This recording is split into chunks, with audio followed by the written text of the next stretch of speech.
One of the exciting things I think that we've got with AI is the ability to take stories or information which are provided by CEOs or businesses or whatever, that just don't make any new sense and turn them into stories that do.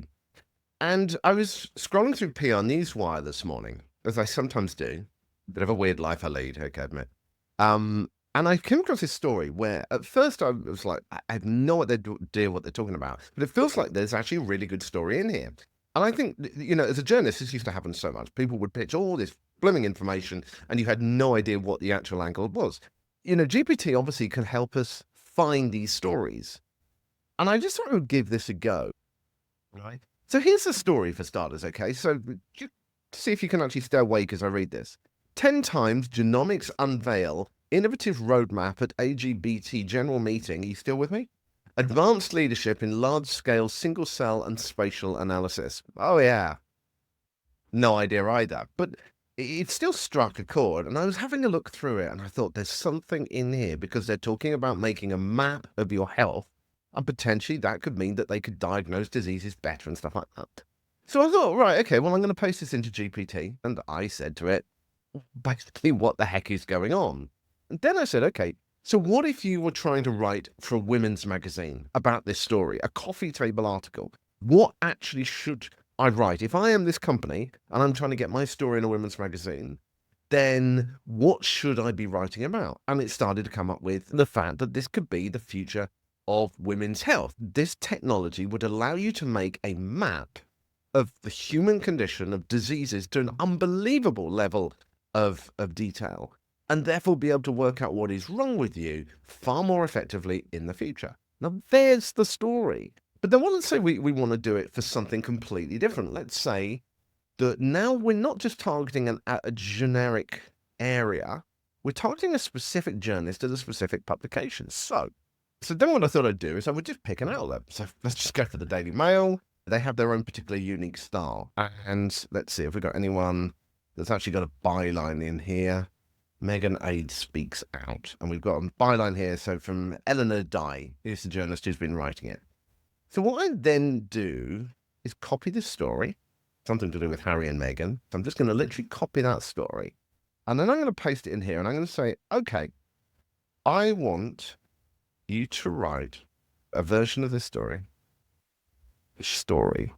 that would appeal to Eleanor Dye at the Daily Mail to give you idea of how she writes and what she focuses on. Here is an article she wrote today. Now, obviously, if I was doing this properly, I'd want to enter a bunch of articles to get a tone of it. A short pitch that would resonate with Eleanor. So let's do that. See what it comes out with.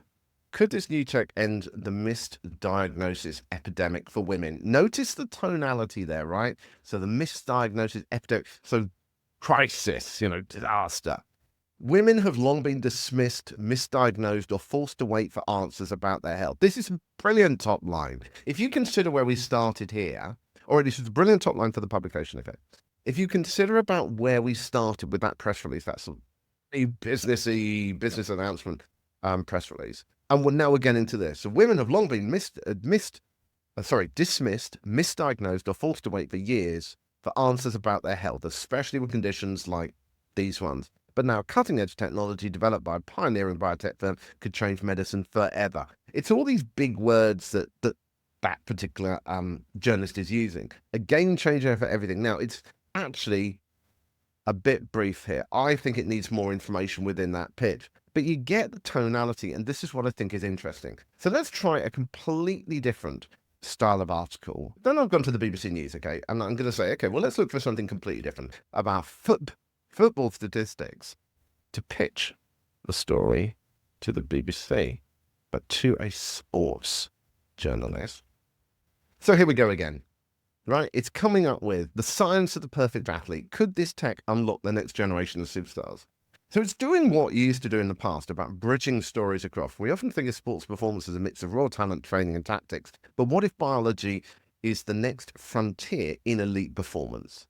And then it's talking about how mapping the human body would allow you to do that. It is relating it across.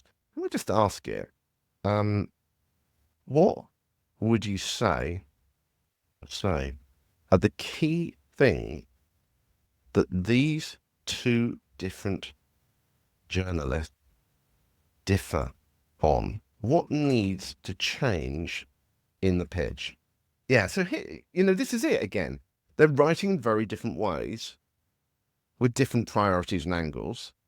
And the tonality, it's a drama-driven, people-focused. The sports journal is fact-heavy, performance-focused. And these are crucial. So often with the spray and pray approach, these press releases would arrive at an outlet, like our outlet, and it would just be completely irrelevant or completely off the mark.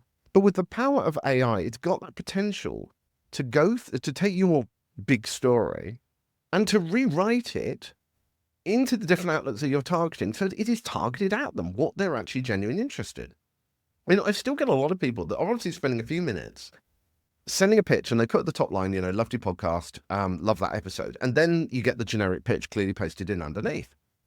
And yet by using AI, it's got the potential of actually targeting that directly to what I want. And if it ticks those boxes, I said this before, the chances of me saying, yeah, I want that, much, much higher. So I think AI has enormous potential to really, obviously you've got to go through that content. You've got to look at it and go, well, is this actually written well? Is it factually correct and stuff like this? Because as we know, AI has still got that big problem with delusion. But the ability to target, to make a story that actually resonates with the person that you're reaching, is a massive step forward in terms of getting their engagement. And ultimately, if you're trying to put across a story, whether you're working internal comms or whether you're doing this for an agency, this kind of power could massively increase the chances of it working.